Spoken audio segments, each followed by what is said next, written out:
I kemi morra në të nënshkrimet te, mos më këthy magure më kur. E kam prekur të dur të quja ashtu kriminale. Janë përfshinë në rrahje dy komunitete. Rasti i fundit që ka ndodhur na ka trondit e tanve.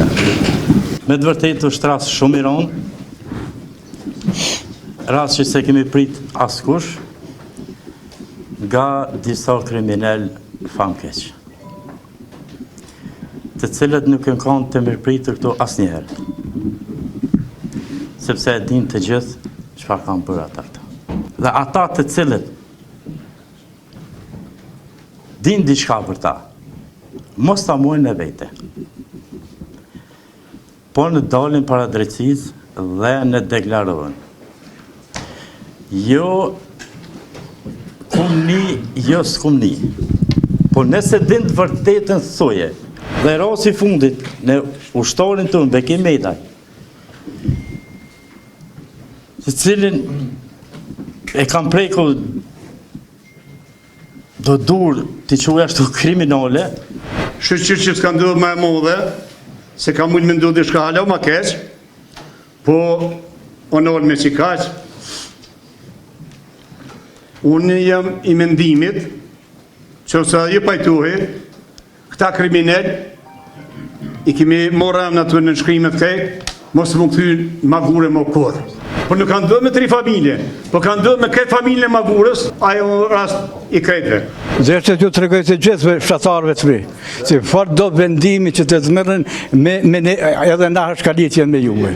Si që dini me dotën 24 të mujit 6, vitit 2026 të rrathorës 18:30, stacioni policor Lipjan ka pranuar një thirrje për një rrahje në progres dhe patrullat më njerë janë nisë në drejtim vend ngjarjes ku mënyrën më shpejt mundur kanë arrit në vend në ngjarjes në fshatin Magure. Atje kanë hasur një grumull të madh njerëzve, mirë për momentin që kanë arrit patrullat rraja veç ka qenë e ndërpreme.